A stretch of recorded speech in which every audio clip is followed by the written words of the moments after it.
All right. So welcome back. We are ending the Amidah today, which is actually the prayer people say after the Amidah, but it's not.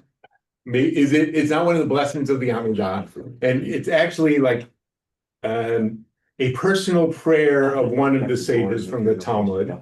So some people say this is where you add in your own personal prayers. And here's an example of one. Maybe that's what it is. Here's an example of a personal prayer. So if you turn in the handout we've been using to the last two pages, like the bottom, I forgot what page it is. 7 and 8. Yeah. Where it starts, my God. Yeah, page 7. Yeah, my God, guard my tongue, right? Okay, so like after we finish the Amidah, we have the last blessing for peace. Abaret Mo Yisrael B'Shalom, Shalom, that God blesses the people with peace, right? In the morning, you say some shalom, in the afternoon and the evening, you say shalom rav. And then here comes this personal prayer. Well, we're going to study where it comes from in a little bit, but some people say this is your opportunity to add your personal prayers too. But let's read the example they give you. So Elohai Nitzor Lishoni Meira Usfatai Medaber Mirma. Someone read the translation there. My God, guard my tongue from evil and my lips from speaking deceitfully. May my soul be unresponsive to those who curse me, and let my soul be like dust to all. Open my heart to your Torah, and let my soul pursue your commandments. With all who plan evil against me, quickly annul their counsel and frustrate their intention. Act for the sake of your name. Act for the sake of your right hand. Act for the sake of your holiness. Act for the sake of your Torah, in order that loved ones be released, delivered with your right hand, and answer me. May the words of my mouth and the thoughts of my heart be acceptable before you, Adonai, my rock and my redeemer. Right, and so that line you just read, Yehu L'Ratzon, it's a line from the Psalms, and then we say, Oseh Shalom B'Mromav, V'Yaseh Shalom Aleinu V'Al Kol Yisrael V'Yimru Amen. We read the translation of that. He who makes peace, and you have that. He who makes peace in the last line. Did I not give you that? Not here. Oh, sorry. Okay, so then you end with Oseh Shalom, which, right, it's a paraphrase from a verse from Job, which we've learned before, right? Okay, so what are we saying in? First of all, it's in the first person. This prayer, right? So remember, we talked about the rest of the Amidah is in the first person plural. This is in the first person singular, I guess you say, right? My, it says, right? So what's it about? Give me some themes of this prayer. Kind of protect me. Protection, good. Which is reflected in the Amidah itself, the daily Amidah sometimes. What else? Help open them to the God, to Torah. Yeah, good. Now remember, reflect, we need help, and actually we need God's help to do what we need to do God's will, right? Good. How about right at the beginning? Guard my tongue from evil and my lips from speaking deceitfully. May my soul be unresponsive to those who curse me. Right? What kind of person is this person hoping to be? Righteous. Right. Okay. More specific. Understanding, But honest, patient, unresponsive to those who curse me. Like, don't be it's not about fighting, right? It's about in your personal relationships, you want to be patient, you want to be kind, you want to be right. It's a stance of kindness and generosity in the world, right? Okay. Is it also forgiving of others, even Forgiving, though you're yeah. not saying so? Yeah, exactly. Forgiving. You treat others with the benefit of the doubt. Good. Yeah. What else do you see?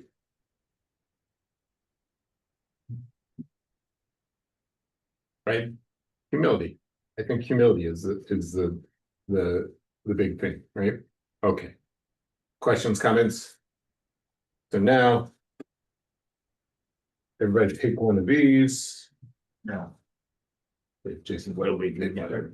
Take one, pass it around, Want me to get it? because we are going to look where this paragraph comes from. Practice. Comes from in the Babylonian Talmud from Brachot. There, all of a sudden, the rabbis get to a discussion of certain rabbis' personal prayers. Okay. So we'll look at some other examples of personal prayers. Then what I wanted to do is ask, then I want to look at an essay about prayer in general, and then we'll open it up to talk about what we think about prayer, okay? So, you see where I'm at? Where I give you? So Rabbi Alexandri, after his prayer, Rabbi Alexandri said the following. Yira Tomav Nachar Adonai Eloheinu, Shetamidenu Bekeren Ora. May it be your will, Adonai our God, that you station us in a lighted corner, not in a darkened corner. And do not let our hearts become faint, nor our eyes dim.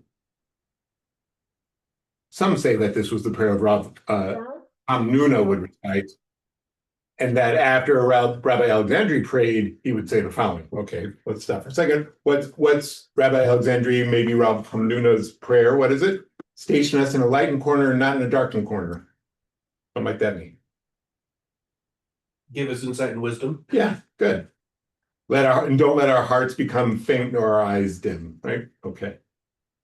So some say this was Rabbi Alexandri's prayer. Master of the universe, it is revealed and known before you that our will is to perform your will. And what prevents us? On the one hand, the yeast in the dough, which is the evil inclination that is within every person. That's the commentary. And the subjugation to the kingdoms on the other. What's the subjugation to the kingdoms? Politics. Yeah, political oppression, right? The Romans, for him, right? So what prevents us from doing God's will? Our ego or External forces. external forces, right? May it be your will that you deliver us from their hands, both the evil inclination and the foreign kingdoms, so that we may return, perform the edicts of your will with a perfect heart. Good. All right. How about that prayer? You like that prayer? I like the first one better. Okay, his first one about the darkened corners. Okay, I always say to my kids, you have to do your best within the constraints there you go. around Right. you. Yeah, You can't expect it to conquer that, but we are not right, but it is recommended. We're not in control of everything around us, and we hope that God can help us through what's there, right? Good, yeah. So he's blaming the government, but what are you going to do? You still got to live your life, right? Mhm. Good. After his prayer, Rava said the following: My God, before I was created, I was worthless. And now that I've been created, it is as if I had not been created and no more significance. So does the commentary. I am dust in my life, all the more so in my death. I am before you a vessel filled with shame and humiliation. Therefore, may it be your will, Adonai, my God, that I will sin no more, and that those transgressions that I have committed cleanse in your abundant mercy.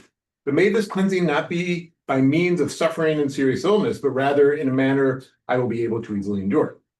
And this is the confession of, and then the rabbi said, this is also the confession of Rav Hamnuna Zuti on Yom Kippur. Okay, so what's this personal prayer? I think, as we said before, we were talking about humility. This is maybe extreme humility, right? That they won't sin anymore, that Right, they don't want to sin anymore, but righteous. but he's kind of setting it up that he's going to anyways, because he's we humans are just a speck of dust, right? Yeah. so is this personal prayer supposed to be a confession?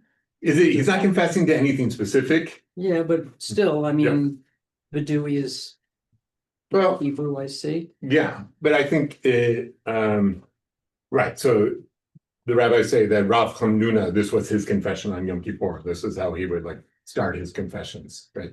But a confession then should be something specific, not something general, right? So this is kind of the general intro to it, I guess, right?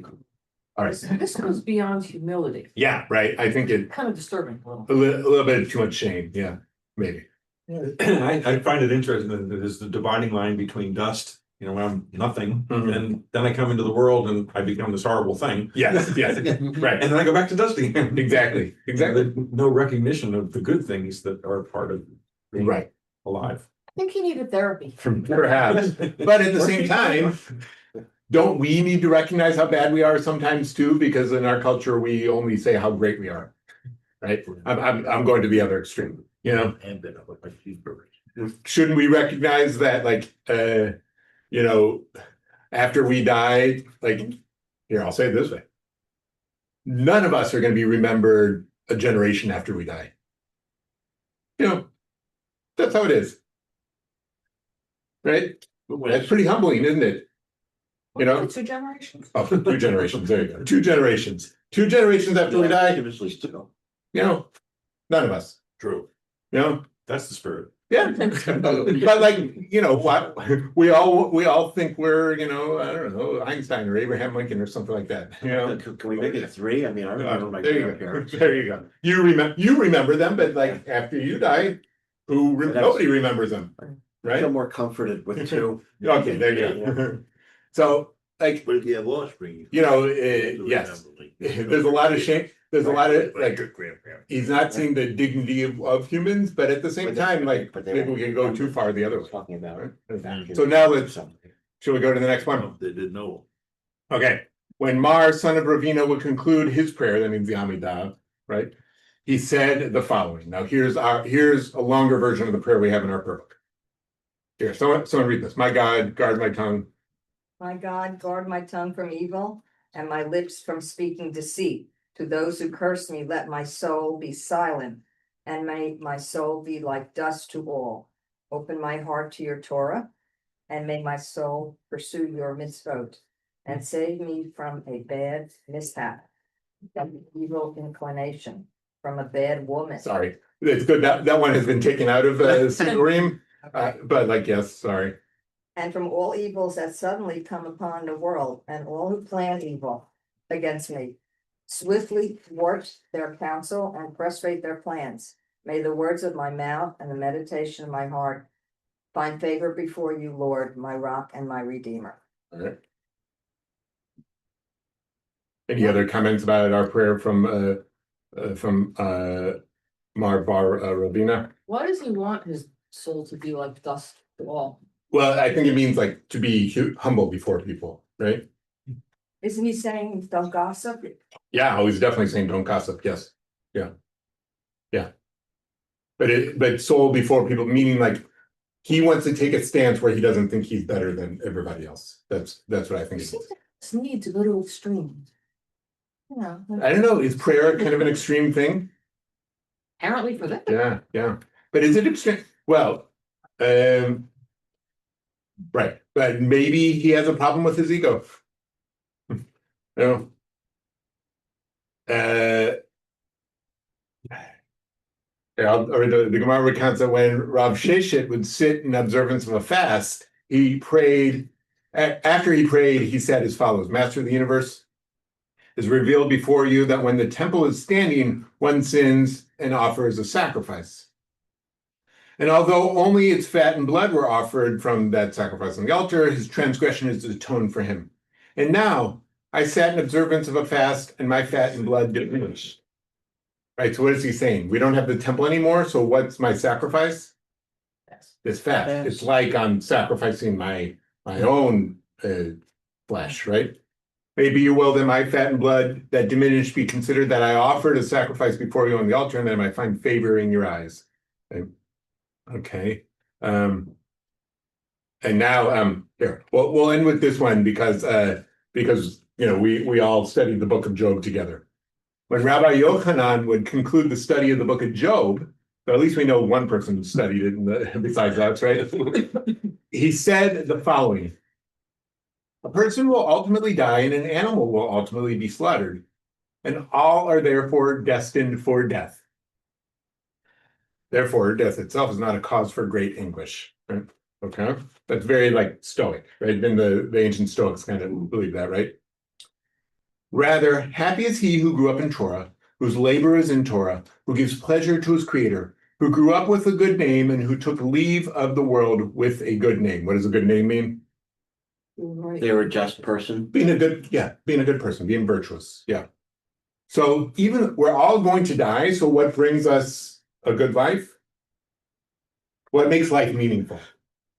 Even though we all die like animals, what makes our life meaningful? Living virtuously. Living virtuously, right? Living through Torah. Yeah. Torah and good name. Yeah.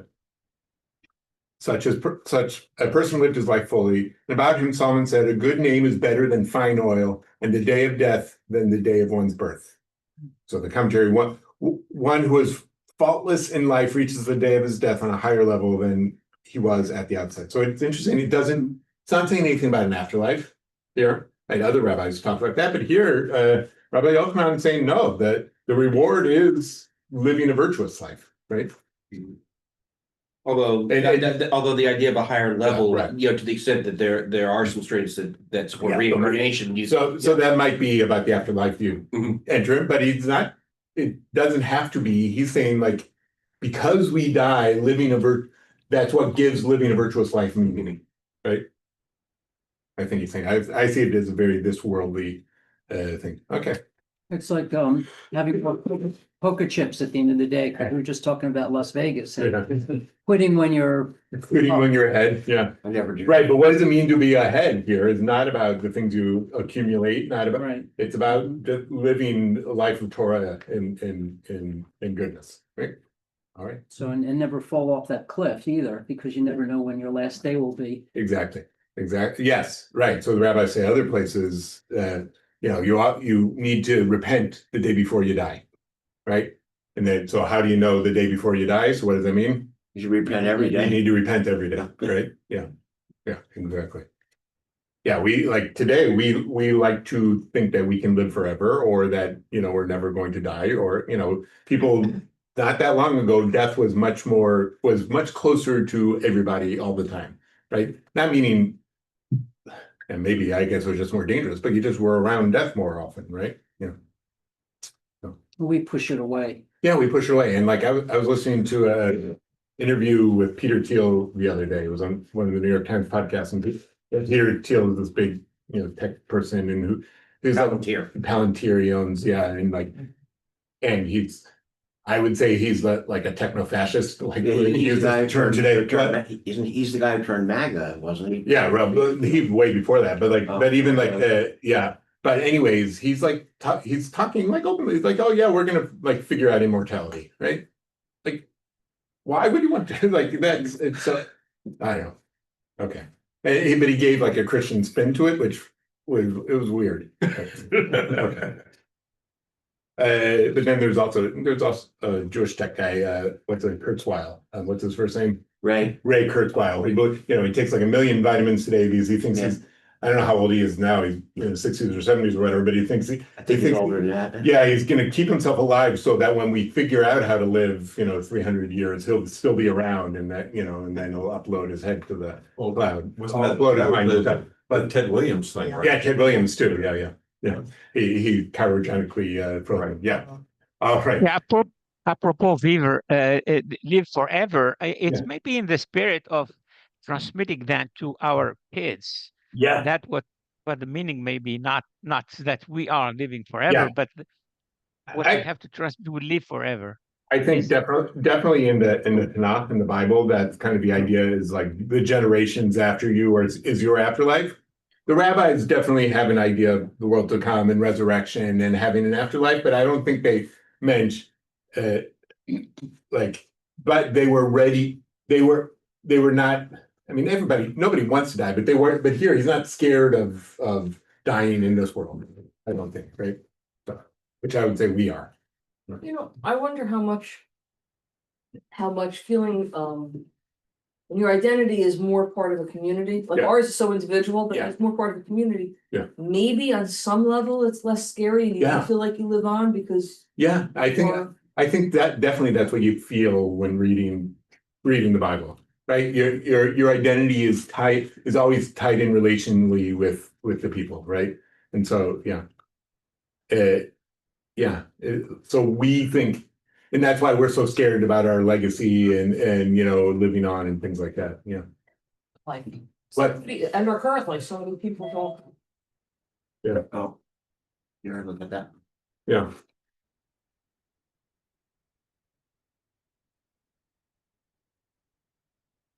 Right. Yeah, sorry, in our. I'm just saying, in our current life, so many people don't feel connected to community, and we have this kind of epidemic of loneliness and struggles people have, because if you're not part of something bigger, it's so much harder. Exactly. And so, that, I mean, I think that's so tied in with prayer too, right? So like, you know, a Jew praying, you can do it by yourself, but you do it with but to do it with other people is a different experience, is the more optimal experience, right? And so like, we're using the words of our ancestors, our own personal feelings are tied in with that. Here we have, you know, personal prayers of our ancestors, but what are our own personal prayers, right? So like, where, I'm sorry to Yeah. interrupt. I just want to take a couple of pictures. oh, please. It's the last day of the session, a few people here, so you gotta make it look I'm bigger. not even here. Yeah, I yeah. need pictures of adult ed. Yeah, you gotta make it look bigger. Make them look like they're enjoying it. Everyone smile. What's that? Picture with the screen. Yeah, you can take a picture of the Zoom, right? But but yeah, being tied, like, being tied in with the others around you is part of you. I'll say this: you are not an individual unless you are part of the community. I'll say it that way, right? Yeah. And so, your selfhood is tied in with relationship. I Yeah. think maybe, that's why like the Orestes, you know, family, their legacy named something there. I don't know if anybody knows who the Yeah. Orestes are, but certainly that's Right. it goes on. Yeah, for sure. And I think, yeah, I mean, there's so many things like that. I mean, in the Jewish world, but also, you know, all kinds of like, philanthropic giving that we, you know, we still remember, but we don't remember, but like we don't remember who they were, but like knowing that there was a community there before you that did something for you, right? Mhm. Yeah, good. All right. This is why we need a minion. This is maybe the origin of the minion. Yeah, well, for sure. So like part of Minyan is well, part of it is like it's unbecoming of God's glory unless there's a community there to say these words. But part of it is you as an individual need the other people around to be able to pray too, right? I think. Yeah. I had a quick question. Yeah. I've noticed, but when did they actually start including women as part of the minion? When did they? When did I would say? Because it used to be 7, 10 men. 10 men, right? So I don't know the exact date in the Reform or in, you know, liberal Jewish world, women were counted as a minyan, but I would say well over 100 years ago. Oh, For the Reform world. In the conservative world, what became the conservative movement, it depended on the congregation, but by the 60s or 70s, maybe, yeah, maybe earlier. But in the Orthodox world, you know, for the vast majority of the Orthodox world, it's 10 men, 10 Jewish men, of course, is in the minyan, but there are some modern Orthodox communities that now do things like we won't start prayers until we have 10 men and 10 women. So This is kind of random, but how does the more Orthodox community deal with the whole transgender thing? right. So there are some good. So there are some Orthodox authorities who say if a person identifies as a man, they're a man. Because therefore you got to do the mitzvot then, right? And so I mean, there's some that are probably against that, but there's some that do. And you have precedents for it I'm not an expert on this, or other people write a lot about this these days, but I mean, I'm not an expert in anything, but like, you know, there's a lot of other people who write a lot about this these days, that in the Talmud, there are questions, like they don't use the word transgender, but like there are questions of, you know, people who have indeterminate sexual organs. Do they, what that? Hermaphrodite, right. Do they count in a minyan or not? You know, which mitzvot do they have to do, right? Are you a man or a woman, right? Because like the rabbis have this binary idea of men do these mitzvot and women don't, right? But but then they have a fluid sense that people fit in different ways there. So they have to decide, do you do these mitzvot or not? Right? So there are discussions of that in the Talmud. Don't you feel that a lot of philanthropy is driven by having bricks and mortar and people's names on a building or a classroom or something that will live on? Maybe they don't remember the person, but that person feels that my name goes on Yeah, yeah. 100 years from now. Right, I for sure. I hope the idea of philanthropy is that you're leaving a legacy rather than wanting to have glory right now, right? Well, a lot of people like the glory too. Sure, sure. And it you still got to raise the dollars because, so that's okay. But yes, of course. But like, you find ancient synagogues in the land of Israel and they had mosaics dedicated by people, with their names on them and stuff like that. Like it's an old, that our ancient rabbis would not have survived unless there were people supporting their study. Yeah. Step up. So they don't want to push the humility thing too far. Well, no, but you do. Yes, So then you want to play on the fact that people kind of like that maybe, recognition. but like, to be anonymous was an ideal, but like, I'll say this, I used to, when I was the associate rabbi in a synagogue in San Diego, and we had a congregant who was, a billionaire, and the children's hospital in town was named after him, and he didn't want, and I was talking to him once, and he's like, yeah, I didn't want them to name the hospital after me, but they told me, no, we want to name it after you. Well, first, when people say they want to, that's, honor, like that's a good kind of honor, but also so that others want to give also, Right. because they see you and they want to, want to be in community with you, right? So he's like, okay. When I was working for Dassault, the business jet company, there's clearly you're dealing with a lot of high net worth people, Mhm. and Dassault used to actually advertise. There's a magazine on philanthropy, Mhm. and there was really an entire industry built Oh, for sure. around philanthropy. People who are the gatekeepers Yeah. for people like that. And Yeah. But you dive into it even a little bit, you realize it's a very complicated thing, because most people just think, oh, these guys, we have billions of dollars, why can't they give? Yeah. I've got this great idea, why don't they? And it's a lot more complicated than Yeah, that. for sure. Yeah. And I think the putting names on things and so forth, that's a very complex consideration, largely dealing with what you just said, that it encourages, and people are encouraged to do it for the purpose of stimulating others to do it. For sure. So- Yeah. Yeah. And I mean, my wife is for the last 2 years is a professional fundraiser in the Jewish world. And so, we talk a lot about this. So let's what does prayer have to do with legacy? That's an interesting discussion. I didn't think we get to. So let's move on a little bit to like idea of prayer in general, and then come back to our own. What does it mean for us? Okay. So if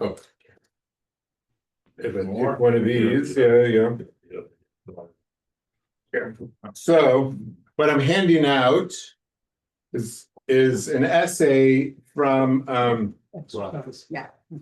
I would say a overlooked Jewish thinker, because he didn't write a lot, but he was very influential to a lot of past generations of Reform rabbis. So here he is. His name was Henry Slomninsky. I'll read his bio. That's very short. Looks like that book is pretty dated. Yeah, I mean, this book came out like in the 50s or something like that. I found it, used, of course. So Henry Slomninsky, like I first heard of him because I was very close with a rabbi when I was an undergrad, a rabbi in New Orleans named David Goldstein, who said that Henry Slomninsky was like a very influential teacher of his, and that's why I learned about him. So he was born in Russia in 1884. Henry Slomninsky came to the United States in 1890. He attended public schools and Central High School in Philadelphia, studied at Haverfield College and the University of Pennsylvania from 1901 to 1904, specializing in philosophy and Greek. He did graduate work at the University of Berlin and the University of Marburg, Germany. in that day when Jews wanted like a degree in Jewish studies, you went to Germany, right? You couldn't get a degree in Jewish studies in America, and it's hard to get into good universities as a Jew in America, right? So he went to Germany, where in 1912 he took his PhD under Hermann Cohen, the founder of the Neo-Kantian school and famous philosopher of Jewish religion. From 1914 to 1915, Dr. Slonimsky served as lecturer in philosophy at Columbia University, and from 1915 to 1921, as instructor and associate in philosophy at Johns Hopkins. In 1922, he joined the faculty of Hebrew Union College in Cincinnati. 2 years later, he was appointed professor of ethics and philosophy of religion at the Jewish Institute of Religion in New York, which merged with Hebrew Union College in Cincinnati in the 40s. But in 1926, he was named dean. He became dean emeritus in 1952. Okay, but he did not write a lot, but he was very influential to a lot of Reform rabbis. And so, like, I learned about him from an older Reform rabbi, and I found his, one book of essays that his students collected. And so here's this essay on prayer, which has been very moving to me. We're going to read snippets of it because it's a little bit long, and I'll have to explain a little bit, I think. But all right, and of course it's written in not in a gendered way, so but we'll forgive him. Okay. So someone wanted to start off, and I'll say, like, I could have picked tons of beautiful Jewish writing about prayer, Heschel, or if you want to read beautiful writing on prayer, read Heschel's things called. He has one book on prayer. I think he has many books. It touches on prayer, but Insecurity of Freedom, I think it's called, is really about prayer. There's a couple ones that, like, I don't know, this essay really moved me in some way. Okay, so someone start. Prayer is the expression of man's needs and aspirations, addressed to a great source of help, to the friend who we suppose to exist behind the phenomena, the friend who is concerned for man's needs and for his high aspirations, and who is resolved to help. Let's stop there for a second. It's interesting. I don't know when he wrote this, but let's say before, the earlier part of the 20th century. He's using this word friend, right? Mm-hmm. So usually, we think friend, oh, that's like American evangelicals who have coffee with Jesus and stuff, right? So, but it means that God is our friend, right? Capital F, he says, but exists beyond the phenomena too. So he's also who we supposed to exist. Supposed to exist, right? Yeah. Okay. What are those needs? First and foremost, health and food and life itself, without which there is nothing.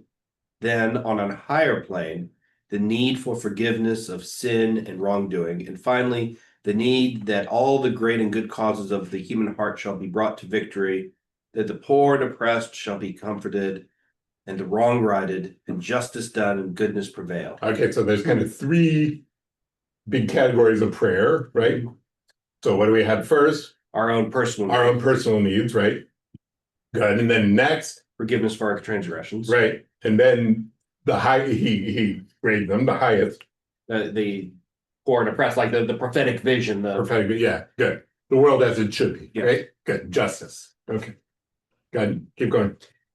And these prayers are addressed to a God who's accessible to prayer, not just a power, but a power who is a Shomea Tefillah, right? One of the prayers of the Amidah that we studied last week, right? One who listens to prayer. One who listens to prayers.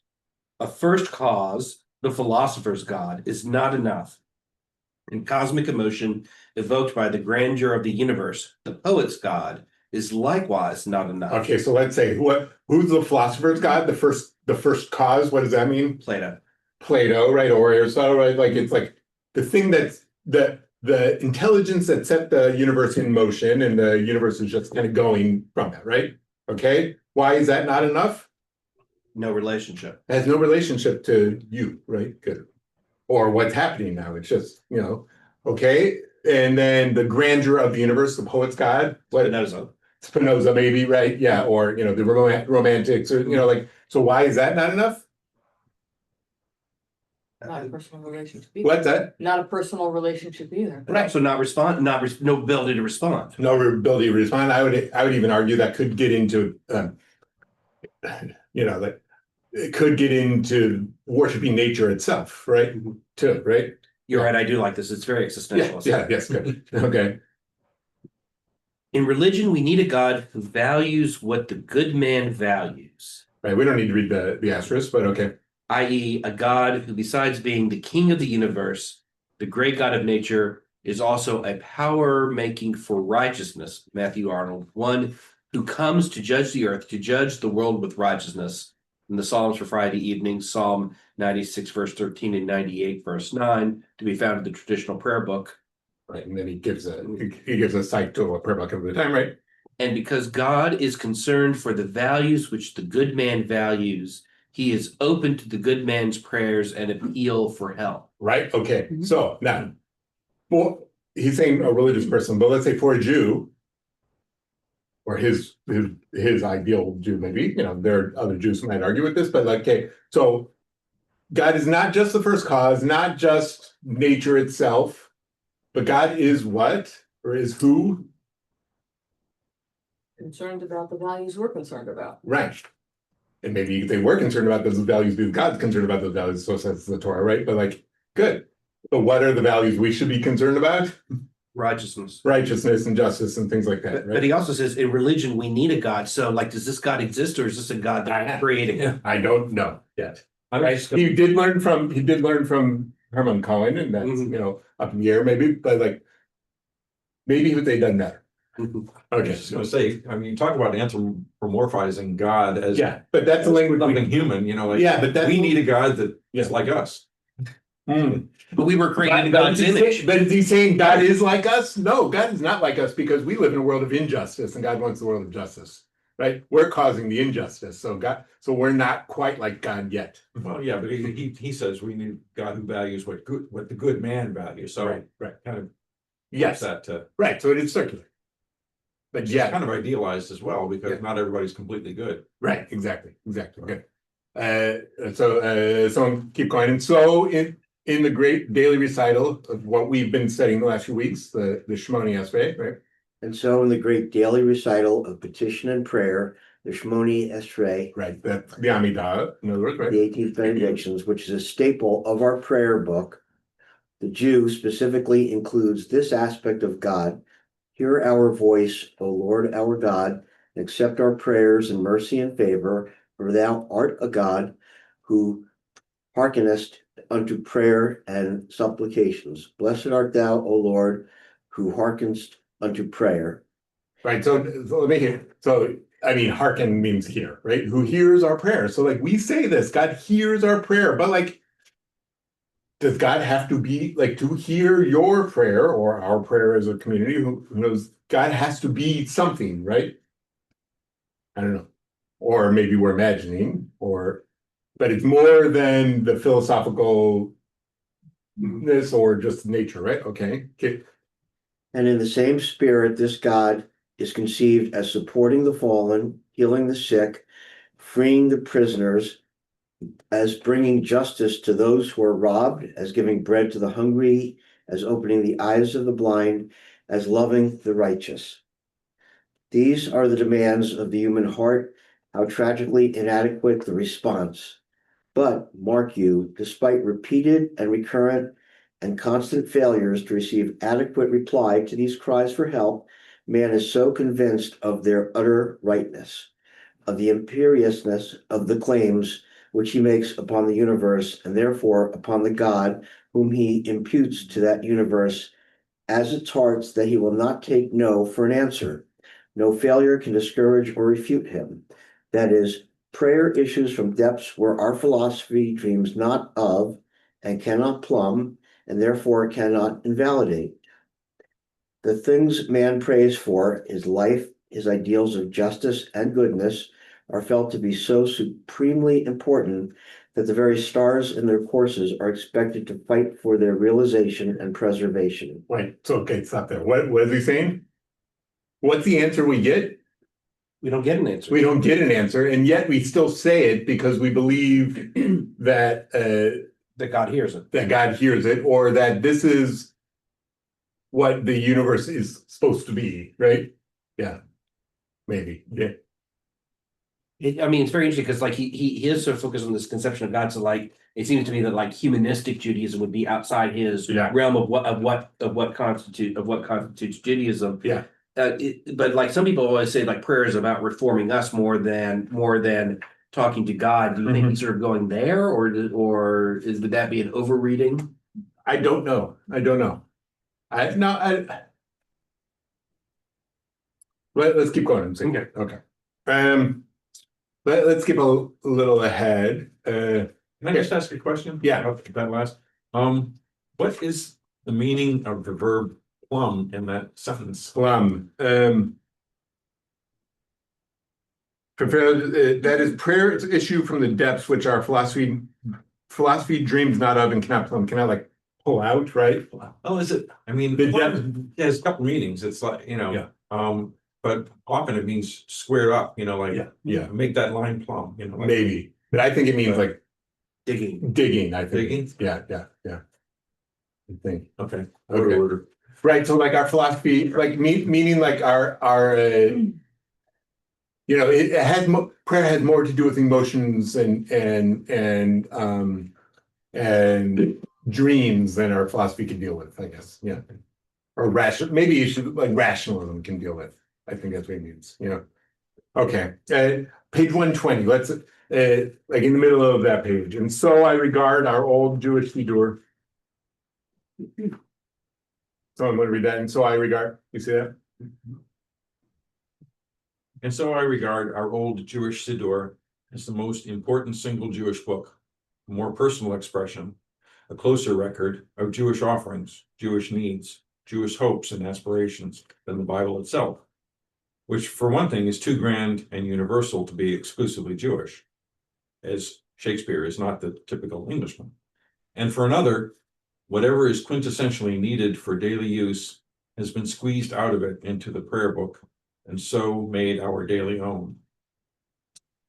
And if you want to know what Judaism is, the question which has no answer if debated on the plane of intellectual argument, you can find out by absorbing that book.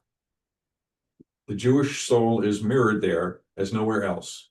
Mirrored, or rather embodied there, the individual soul in his private sorrows and the people's soul in its historic burdens, its heroic passion and suffering, its unfaltering faith through the ages. All right, so stop there. So the Siddur is saying, like, if you want to know what Judaism is, I don't know if he's saying study the Siddur. I think he means pray the Siddur too. Which Right? Siddur is this? Just the Siddur. It doesn't matter? No, Okay. prayer. I mean, he was, like, I don't know what his, what synagogue he went to. He was teaching at a Reformed seminary. So like, in the chapel there, they would have used the Union Prayer Book, but like, he might have been against the over rationalism of the Union Prayer Book, but he means, the traditional Siddur. That's what he means, Yeah.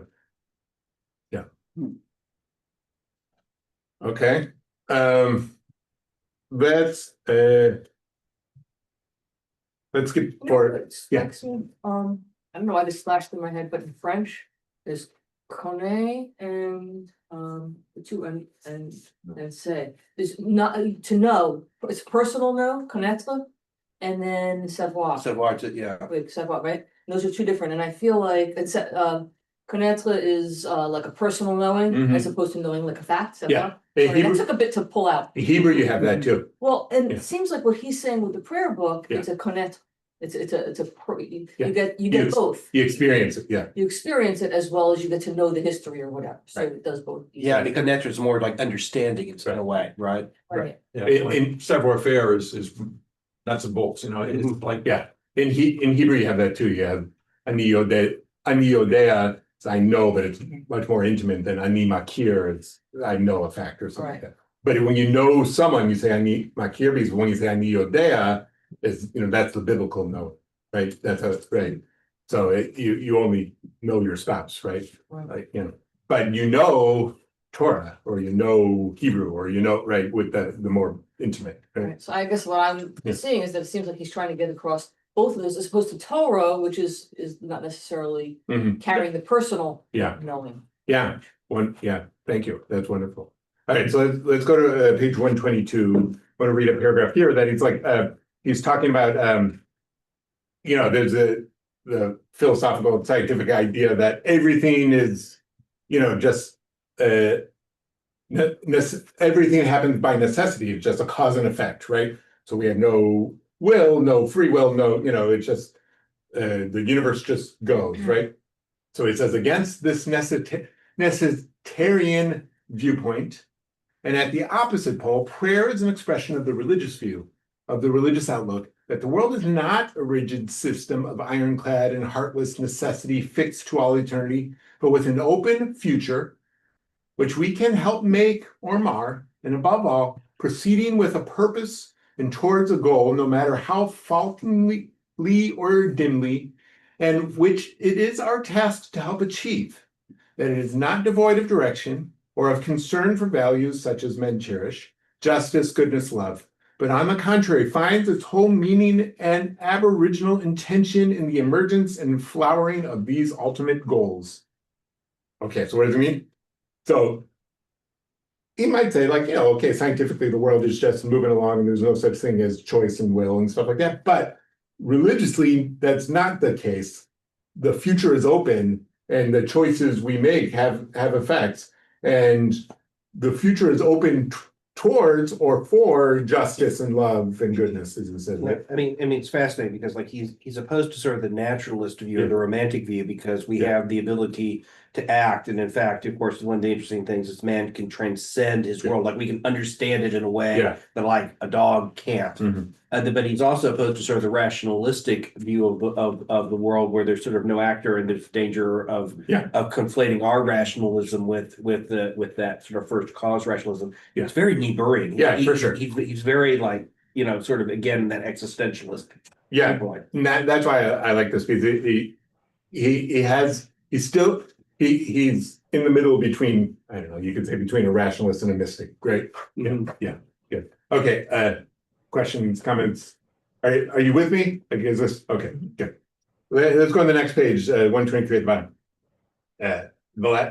The last paragraph. And if this not be true in the literal sense, someone read that. Anybody? And if it be not true in the sense of literal empirical verification here and now around us, if this deepest hunch, this hunch without which life seems shabby and worthless, is merely a hunch, we have got to be good sports and take a chance on it. Right, so like even though it's a hunch that like we have will and the future is open, but we still got to live that way. You got to take that chance, right? We might be in a deterministic universe where we're just robots, moving with cause and effect. But we have that feeling that that's not the case, so we got to live that way, right? I think that's what you're saying. Or rather, if it is not fully true, we have got to try and make it true. Maybe that is the secret. If it is not true, maybe it is not yet true and waiting to be made fully true. Maybe it is our task as human beings to be helpers and co-creators with a God who is still in process of gradual realization, who needs our strength to carry out his designs as we need his strength to hearten us. Rabbi, this is where I come back to the messianic age. Yeah. This is much more of that sort of, rather than a single redeemer, you have sort of us working with God to create that. Exactly. Cute. Maybe God and perfection are at the end and not at the beginning. Maybe it is a growing world and a growing mankind and a growing God, and perfection is to be achieved and not something to start with. Right? So even God is not perfect yet, right? And in fact, this a snippet from this paragraph is in Mishkan Tefillah around the as like a comment around the Aleinu, right? Because here he's going to comment on a line from Zechariah that's in Aleinu, right? So keep going. And our prophets and prayer books seem to have had an inkling of this fact. At culminating points in our liturgy, we say in a phrase borrowed from one of the last of the prophets, Zechariah, on that day he shall be one, and his name shall be one. On that day, not as yet, alas, but surely on that day, he shall be one as he is not yet one. For how can God be called one, i.e., real, if mankind is rent asunder in misery and poverty and hate and war? When mankind has achieved its own reality and unity, it will thereby have achieved God's reality and unity. Till then, God is merely an idea, an ideal. The world's history consists in making that ideal real. In simple religious earnestness, it can be said that God does not exist. Till now, he merely subsists in the vision of a few great man's hearts, and exists only in part, and is slowly being translated into reality. God exists only in part, but we're helping God actually exist. I think we're doing a bad job. Yeah, for We're sure. going in the wrong direction. That might be the case. It's funny you say that because I feel almost completely the opposite. Or when we were discussing Redeemer, the rabbi sent me an essay about where the things was like, well, why how could there be a messianic age? Because we've seen that, human movements, with Nazism and communism and all that, you don't see progress.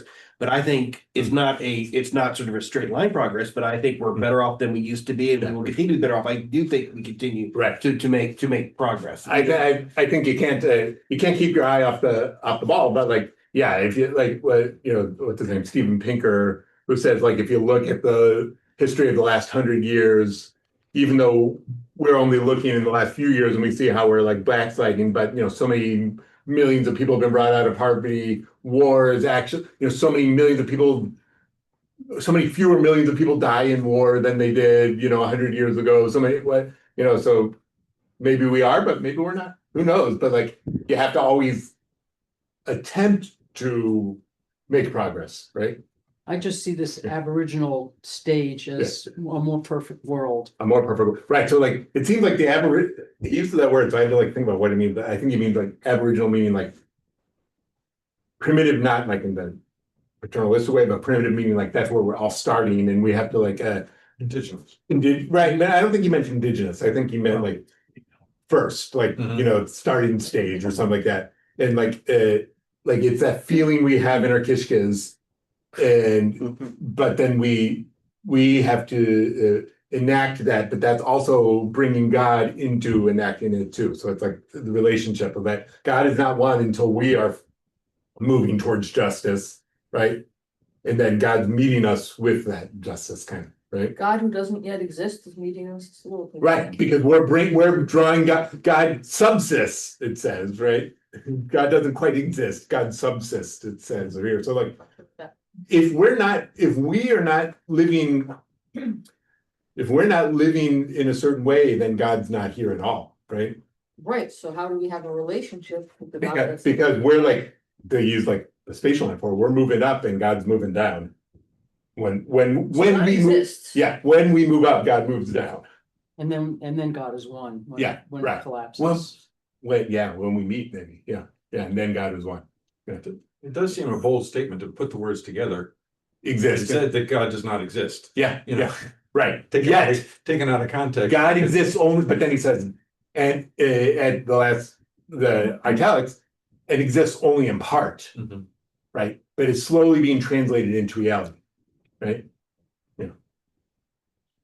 So the fullness of God does not exist yet, or the oneness. Yeah, I mean, it's sort of the idea that God evolves and changes. Like there's this guy back in the 90s wrote a book called God, a Biography. All right, I read that. Jack Miles. Jack Miles, like he talks about sort of how God evolves across the Hebrew Bible. If you start in Genesis and end in Chronicles, right? And maybe this is sort of just a continuation of that idea. For sure, yeah. And if you read like contemporary people, Bradley Artson is a rabbi in LA, writes in this way. I don't know if he ever specifically cites Slomninsky here, but is also in the philosophy of the day, there was a guy named Alfred North Whitehead that Bradley Artson is very influenced by, but that's in here too, like I think. So okay.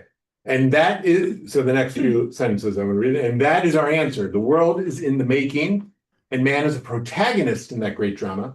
And prayer, which is the communion of the soul with the great reservoir of power, is an irreplaceable element in a human life in advance. So what does that mean? What is prayer for? What is it doing? Connecting your soul to the greater reality, the greater. Right? Yeah. The communion of the soul with the reservoir of power. I like that. So is that God? Yeah, I think maybe, yeah, Or is it the greater universe? both. Both, but it's making, so let's say, maybe it's saying like God is, this amorphous thing in the greater reservoir of power and justice in that's out there in the universe.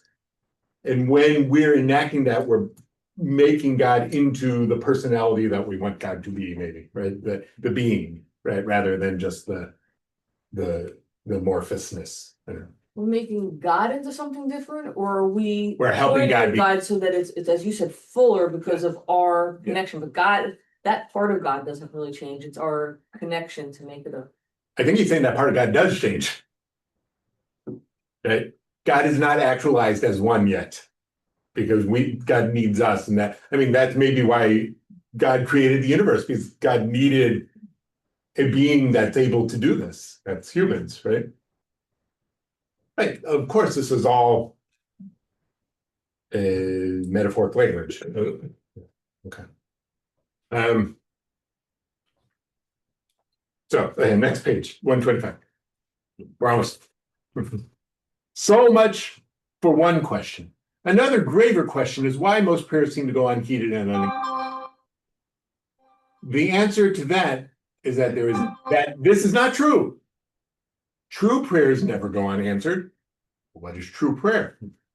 We shall see later that it is a prayer which God himself puts into our hearts to give back to him, enriched by our fervor, our powers. That is true of all inspiration, and so of religious communion with the Godhead, even like God's being. And the answer to such true prayer is always a gift of power, a gift from the great reservoir of power. When we pray and we are then emboldened to act, right? And that's God answering our prayer, I think he's saying, right? You are praying for justice, and then you finish your morning prayer with your community, and then you in the world doing justice in the world. That's God answering your prayer, right? And if in the supremely tragic case in which it happens that man prays and God gives, and still both together go down in apparent defeat, that defeat is inevitable in a world slowly growing, and where the forces of darkness, of blindness, opaqueness, indifference, or even malice, against which God and man are together, leagued and arrayed, are still in the ascendant. Moreover, that defeat itself is a spiritual victory, because it is an heroic effort which pushes back the domain of darkness and suffuses with light and spirit the opaqueness and indifference of the lower order, and adds stature to God and man. That heroic effort on the part of man, aided by God, is the supreme act of spiritual creation, the creation of a new order of being. Okay, what is he saying? Even if you think you're losing, the heroic effort of doing is the winning in God's answer, right? Losing what? Losing in the great fight against injustice, let's say, right? The best teacher is failure. The best teacher is failure. So even like, he's like, we haven't cured cancer yet, right? But that doesn't mean we stop. So God is answering our prayers by giving us the power to keep going to cure cancer, right? I think that might be an example of what he's trying to say. That's the answer to your prayer, is that we have the ability to keep going to do it, right?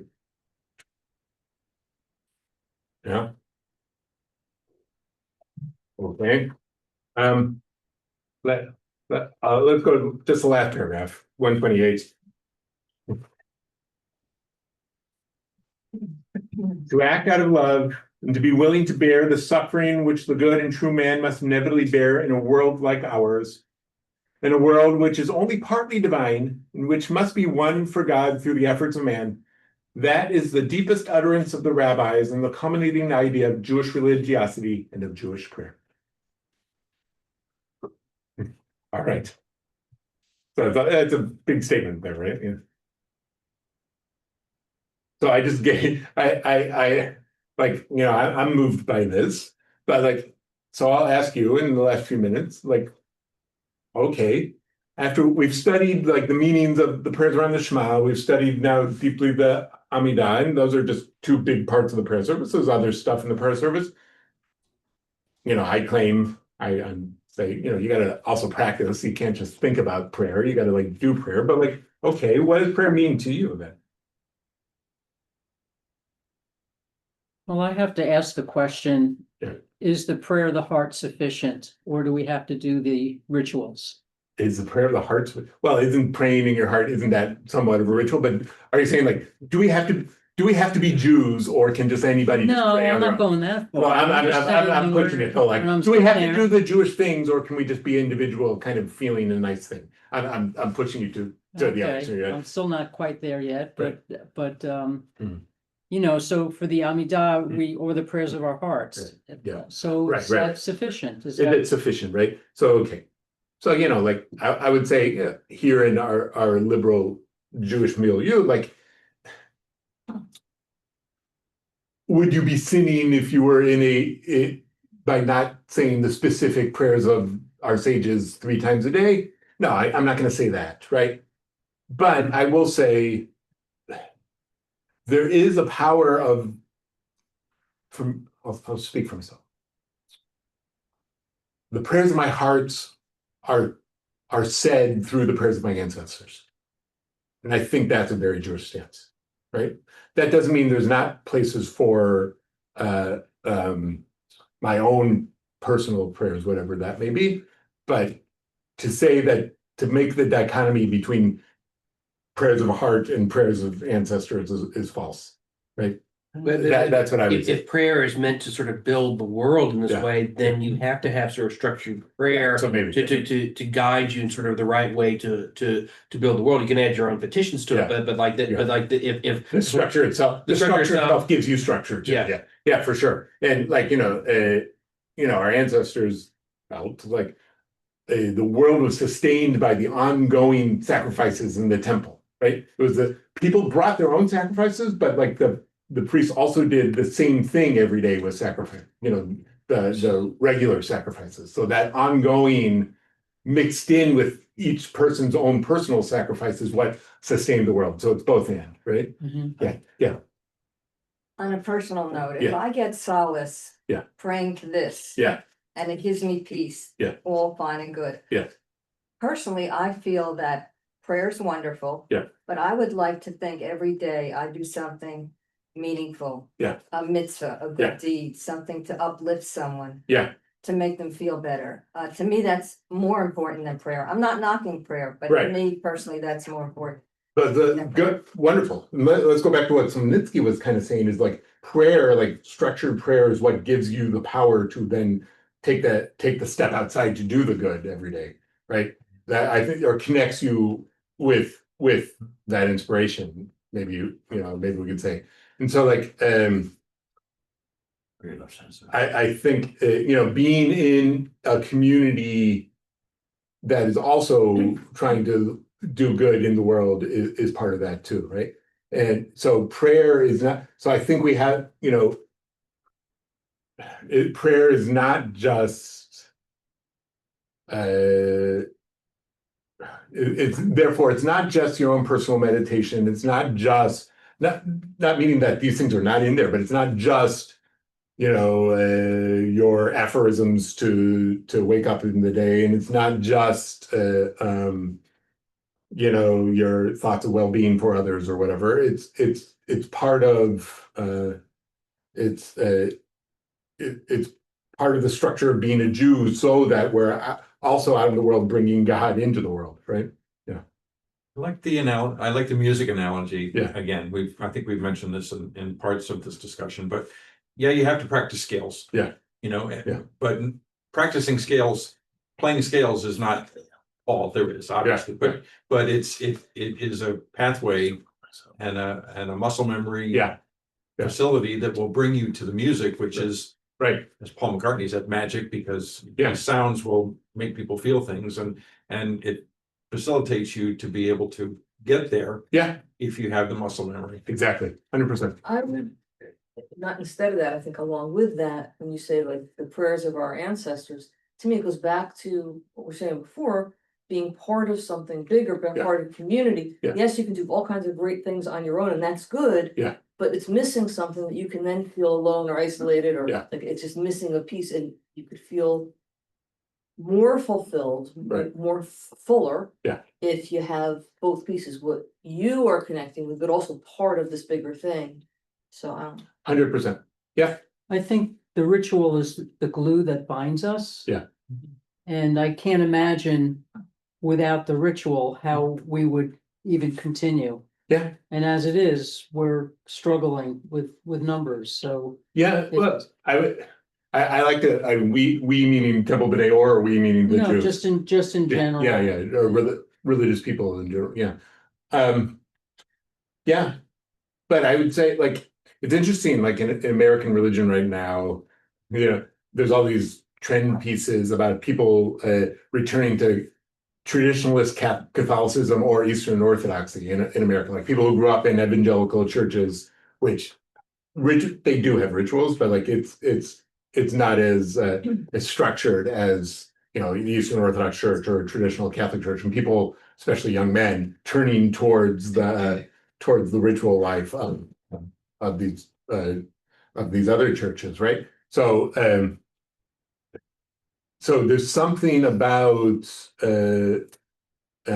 structured prayer in a community that transcends your well, gives you a sense of transcendence, but also transcends just your own personal prayers, right? Yeah.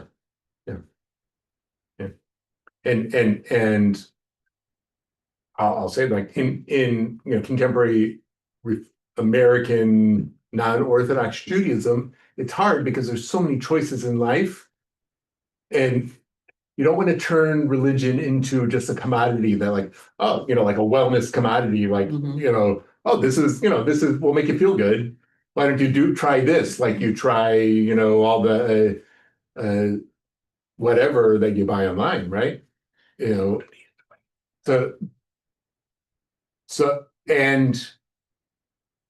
when our home lives and our communal lives have not been geared around the rhythms of Jewish ritual, it's hard then to get people to tap into that. Mhm. Yeah, right. But like it's and with a religious movement that also gives you the autonomous choice to say, I don't want to do that too, and saying that's a might be an appropriate choice, right? So it's hard to balance that. Mhm. I don't know if I'm making sense, but yeah. But like, if you go to a modern Orthodox synagogue, does everybody there, are they thinking deeply about the meanings of the rituals and like, do I believe in a God who commands this? No, they're doing it because that's part of, I mean. It's comfort food though, too. No, but I wouldn't think it's just what your community does, Mhm. right? Right? But those are the people who then visit each other in the hospital and give food when someone dies and when someone's born, and like, and for a liberal Jewish community, it's much harder to get people to do stuff, Mhm. right? It's fascinating to say that because Katie were here, she would say that the thing she likes best about Temple B'nai Or is the community, right? Like that's what Yeah. that's Right. what she's found her, because her prayer views are like much more, but than a conservative synagogue about better, but like she really loves Mhm. the community here, and that's what gives sort of meaning to the experience. Yeah. Yes. And like, yeah, I'm not knocking our community. We have a great community. We do great things for each other. There's so many more people in our community that are not part of that, right? Mhm. And that's the case in all non-Orthodox synagogues, right? And in fact, if everybody was so tapped into the rhythm of the community, Jews would have to actually be much higher because we would wear down the building much more, right? Like if every day was Yom Kippur here, like it is in a lot of Orthodox synagogues, we'd have to be smaller, Mhm. right? How do you look at prayer versus So it's a weird business model we have, right? How do you look at prayer versus sort of other things? Because you'll notice, like, I come to Bagels and Torah a lot Yeah. more than I come to Friday night services, Right. because I get a lot more out of Right, so Bagels good. and Torah than Friday night service. So good. So study is also a ritual in Jewish life, right? Yeah. And so like, and study is also, I would say study is also a form of prayer, right? If it's not just study to learn facts, Mhm. right? We're studying to, you know, we're studying to understand God's will, if you will, Mhm. right? Yeah. Mhm. Then it is a form of prayer, right? Yeah, is Talmud Torah Keneged Kulam. The study of Torah is the greatest mitzvah because it encompasses all the mitzvot, right? So, all right. I think I would agree with the participant that he said the binding Yeah. of the soul with the prayer. It has to be have to bring your body and make it a Yeah, discipline. If not, then all right, when you have time, you make a prayer. But what is you have the discipline to be every Shabbat Yeah, at the temple and make the prayer. It's different, I think. right. It's really a real binding. That's Yeah. obligation. Yeah, so binding, that's a good word. So like prayer is a bodily experience that you're having with other bodies, and you're binding your soul to God and to our ideals and things like that. And in the weekday morning prayer, you actually bind leather onto your arms, right? So that you're totally enacting that, right? Good. I like that word, binding. Yeah, very nice. Let's end with that. And I want to end with a prayer that we used to do every week, but let's do right now, that you say after you've studied a section of study, and here we are, we've come to our end of months of intense study. So let's end with Kaddish to Rabbanan, which is it's a long Kaddish. Kaddish to Rabbanan means the rabbi's Kaddish. It's the longest Kaddish there is, but it's some people say it as a morning prayer, but it's also in remembrance of the teachers who came before us. So we think of Henry Sloninsky and others who have taught us. Hopefully, I've channeled them throughout this year. So if you want, we can rise. So Haddish de Ramanan, I'll lead, and you can say Amen, or you can say the words with me if you want. And I have it. I don't know. It's probably in one of your packets, but it's online here. Yitgadal v'yitgadash shemei Rabba v'yamad divrach pirutei v'yamlich malchutei v'chayachon v'yomechon v'chayed v'chol Beit Yisrael b'agala u'bizman kariv v'yimru amen. Yehei shmei Rabba v'rach ve'olam omei amaya.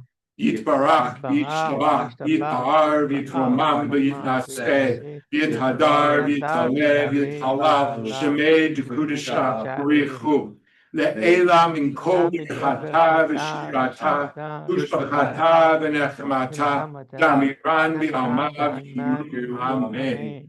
Al Yisrael, Ve'al Rabbanan, Ve'al Talmidehon, Ve'al Kol Talmidehon, Ve'al Manda Askib Oraita, Di Bahadra Hadain, Di B'chol Atar V'Atar, Yehelahon, B'chon, Shlama Rabba, Bina V'chista V'rachmi, Chayin Arifim, Zonei Revichei, V'orkana Mikodam Avuhon, Ishmaya V'Arav, Amen. Yehei Shlama Rabba Min Shemaya, Chaim Tovim Aleinu Ve'al Kol Yisrael V'Imru Amen. Oseh Shalom B'Mroma, Hu B'Rachamav Yaseh Shalom Aleinu Ve'al Kol Yisrael Ve'al Kol Yoshvei Tevel V'Imru Amen. Friends, thank you for all the study.